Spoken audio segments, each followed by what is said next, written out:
mengajak orang atau berdakwah dengan hikmah, dengan adab dan berbagai macam tujuan dakwah tersebut, juga mau'izatil hasanah, tentang nasihat-nasihat yang baik. Wa an Muawiyah bin Al-Hakam As-Sulami qala, dari Muawiyah bin Al-Hakam As-Sulami ia berkata, baina ana usalli ma'a Rasulillah sallallahu alaihi wasallam, suatu ketika aku ikut serta salat berjamaah bermakmum bersama Rasul sallallahu alaihi wasallam, artinya ia bermakmum kepada baginda Rasul sallallahu alaihi wasallam. Idza atasa rajulun minal qaumi, tiba-tiba dari salah satu jamaah ada yang bersin. Faqultu, maka aku berkata, yarhamukallah. Jadi aku mengatakan yarhamukallah, semoga Allah merahmatimu. Faramani alqaumu bi absarihim, maka tiba-tiba orang-orang, bahasa kita yang mendelik, orang-orang menunjukkan pandangannya kepadaku, pada melotot. Fakultu, maka aku berkata, wah thukla Umayyah, wah celaka aku. Dia mengatakan wa thukla Umayyah, wa thukla Umayyah, celaka nih aku. Wah, diperhatikan orang lain nih, dipelototin nih, celaka nih gue. Bahasa kita sekarang mungkin begitu ya, anak-anak muda milenial. Masya'nukum tanzuruna ilayya, kenapa kalian memandangi aku di dalam sholat? Ia malah ngomong begitu. Ketika dia bermakmum atau sholat bersama Rasul sallallahu alaihi wasallam, ada orang yang bersin, kemudian dia mengucapkan yarhamukallah. Orang lain akhirnya mendelik, memandang pada dia. Orang lain menunjukkan pandangannya kepada dia, kepada Muawiyah bin Al-Hakam As-Sulami. Kemudian lantas dia berkata, malah dia ngomong ketika dipelototin sama yang lain tuh, celaka aku. Wah thuklau Umayyah, celaka deh. Kenapa? Masalah nih. Kalau bahasa kita sekarang begitu. Masya'nukum tanzuruna ilayya, ngapain kalian pada mendelik sama gue? Ngapain kalian pada melihat aku? Kenapa? Faja'alu yadribuna biaidihim ala afkhadhihi, maka orang-orang kemudian menepukkan telapak tangannya ke paha masing-masing.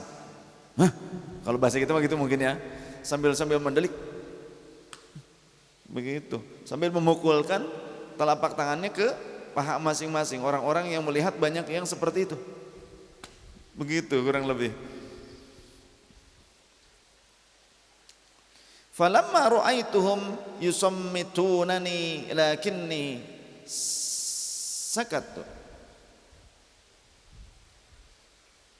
ketika mereka melihatku, pada dasarnya mereka sedang berupaya untuk membuat aku diam. Akan tetapi pada saat itu aku langsung diam melihatnya.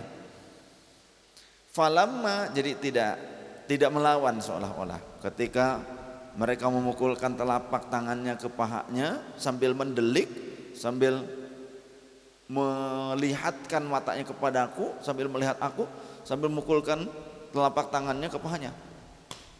Begitu. Maksudnya mungkin mereka itu menyuruh aku diam, tapi tidak berkata-kata, cuma begini doang. Begitu.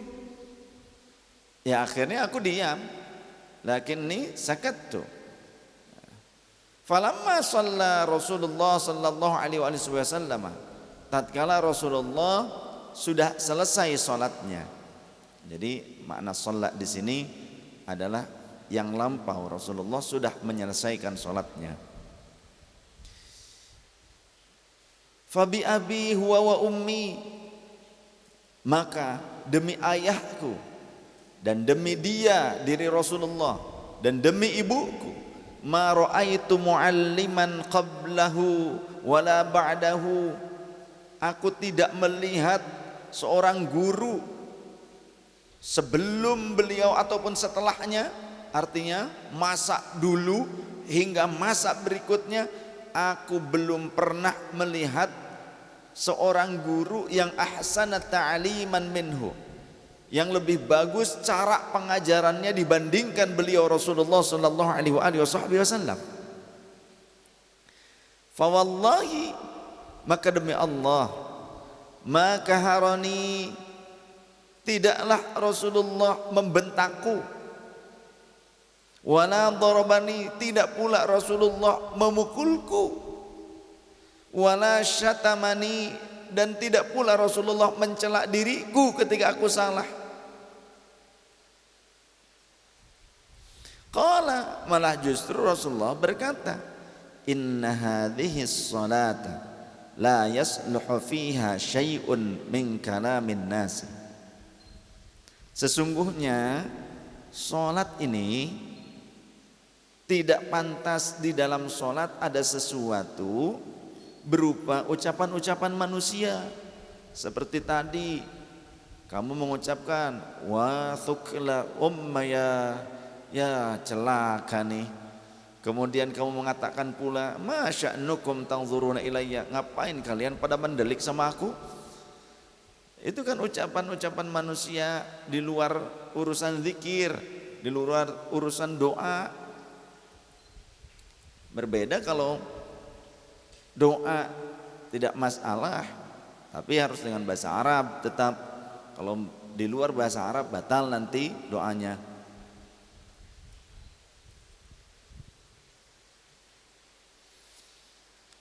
Innaha hiya tasbih wa takbir wa qiraatul qur'ani, karena sesungguhnya salat itu hanyalah mencakup tasbih, takbir, qiraatul Qur'an, begitu. Isinya itu zikir, Quran, doa. Atau kama qala Rasulullah sallallahu alaihi wasallam, atau sebagaimana diungkapkan oleh Rasul tentang penjelasan sholat tersebut. Qultu, maka kemudian aku berkata, ya Rasulullah, inni hadithu ahdin bijahiliyatin, sesungguhnya aku adalah orang yang baru saja berasal dari masa jahiliyah. Aku ini orang yang masih dekat dengan masa jahiliyah. Wa qad jaa Allahu bil Islam, dan Allah telah mendatangkan Islam kepadaku. Allah telah memberikan hidayah, taufik, inayah agar aku bisa masuk ke dalam Islam, mempelajari Islam. Tapi aku ini masih baru ya Rasul. Belum lama aku mengenal Islam. Sebelumnya aku orang yang hidup dalam kejahiliahan. Wa inna minna rijalan ya'tunal kuhan, bahkan di antara kami banyak orang-orang ketika zaman jahiliyah adalah orang-orang yang sering datang ke dukun, peramal dan semacamnya, tukang santet, tukang tenung. Qala, maka Rasulullah menyela ucapannya, fala ta'tihim, maka jangan lagi-lagi kalian mendatangi para dukun tersebut. Qultu, aku melanjutkan kalimatku, wa minna rijalu yatatayyarun, dan di antara kami juga banyak orang-orang yang mempercayai simbol-simbol keblangsakan, simbol-simbol kecelakaan yang ditunjukkan oleh suara-suara burung. Kalau burung yang bersuara ini tidak menunjukkan kecelakaan. Ini menunjukkan apa? Menunjukkan burungnya pengen mandi. Ada suara-suara burung nih. Ya. Besok-besok ada yang ngirim lagi nih burung kayaknya. Firasat soalnya. Di antara kami ada orang, banyak di antara kami ya Rasul, orang-orang yang pada saat jahiliyah mempercayai nasib sial dengan pertanda dari suara burung. Contoh burung cingcuing yang suka bersuara cuing cuing cuing cuing cuing cuing cuing. Oh, kalau ada burung cingcuing katanya ada orang yang mati, seperti itu. Nah, itu tatoyur, mempercayai nasib sial dari tanda-tanda seperti suara burung dan semacamnya. Qala, maka Rasulullah kemudian berkata, dzaka syai'un yajidunahu fi sudurihim fala yasuddannahum. Hal itu adalah sesuatu yang mereka temui di dalam dada mereka masing-masing, maka jangan sampai hal itu menghalangi mereka. Jangan sampai benar-benar kepercayaan buruk tersebut menghalangi mereka dari kebenaran. Jangan sampai kepercayaan mereka tersebut yang masih buruk, yang mengandung keburukan, menghalangi mereka menuju kebenaran. Dari hadis ini, dalam riwayat Imam Muslim, dalam Sahih Muslim nomor hadis 537. Dari kisah yang tadi termaktub dalam hadis, dapat kita ambil pelajaran bahwa Rasulullah sallallahu alaihi wasallam begitu bijaksana. Nah, inilah hikmah dengan akhlak yang mulia. Bagaimana beliau juga menyampaikan nasihat dengan mau'izatil hasanah, dengan kata-kata yang baik, dengan pelajaran yang baik. Rasul tahu orang tersebut salah, tapi Rasul tidak menghardiknya, tidak memukulnya, tidak pula membentaknya. Tapi Rasul dengan santun, dengan kebijaksanaannya memberikan pelajaran dengan perlahan.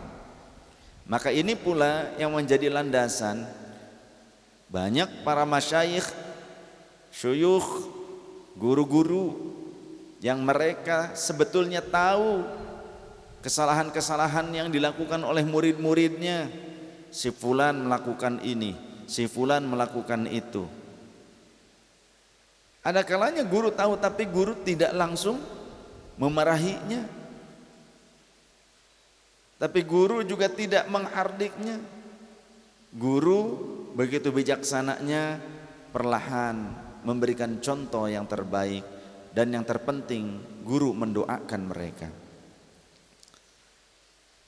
Inilah contoh yang sudah dicontohkan oleh Rasulullah SAW, suri tauladan yang terbaik. Maka selayaknya begitu pula ketika kita membimbing keluarga, harus dengan kesabaran, ya.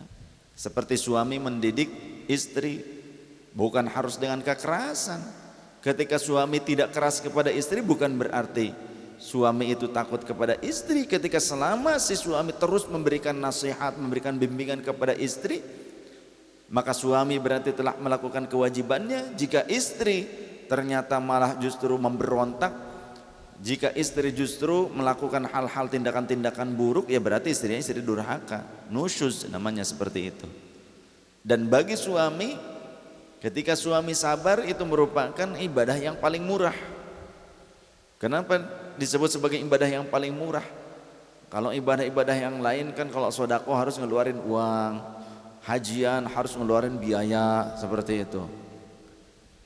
Tapi kalau sabar menghadapi istri yang durhaka kepada suami, sabar menghadapi istri yang bawel atau diamlah gitu sang suami, tapi tetap memberikan nasihat-nasihat kepada istri, maka sang suami mendapatkan pahala yang sangat agung.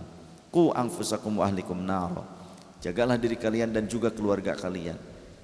Karena wanita itu bagaikan sebuah rotan, sebatang rotan yang jika ditekuk dipaksa, langsung seketika itu pula akan patah. Tapi bagaimana cara membentuk rotan untuk menjadi sebuah hiasan yang baik? Maka harus dihangatkan.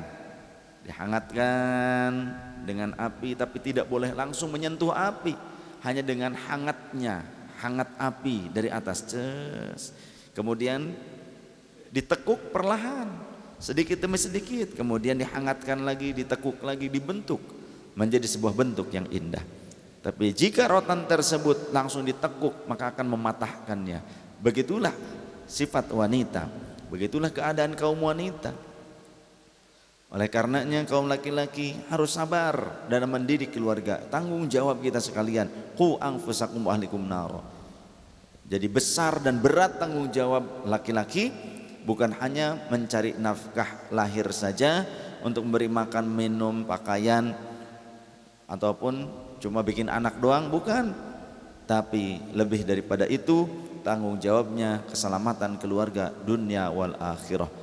Sehingga andaikan keluarga melakukan sebuah kesalahan, maksiat, dikarenakan kepala keluarganya, sang ayah tidak berani memberikan nasihat, tidak bisa memberikan pendidikan agama kepada keluarganya, maka sang ayah akan menerima azab dari Allah Subhanahu wa taala. Ia harus bertanggung jawab, ia berdosa atas semua itu. Tapi jika sang ayah sudah mendidik, sudah mengajak, ketika dia tak mampu, dia ajak bersama-sama, yuk kita datang ke ulama, kita belajar bersama. Tapi keluarganya tidak mau, maka dia tetap berangkat kepada ulama, dia tidak berdosa. Keluarganya yang tetap melanggar aturan agama karena dia tidak mau belajar agama, maka keluarganya menanggung dosa sendiri ketika sang ayah atau kepala rumah tangga sudah mengajak, sudah mengajarkan kebenaran-kebenaran atau syariatul Islam.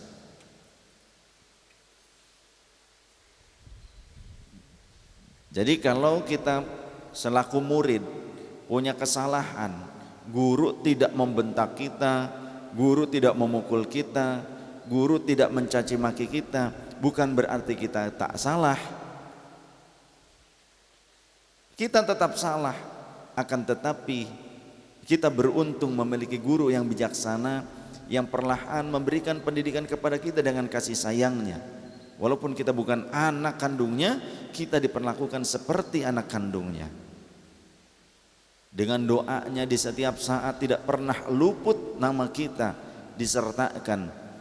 Diri kita, jiwa raga kita disertakan dalam doanya untuk keselamatan dunia wal akhirah. Itulah orang tua.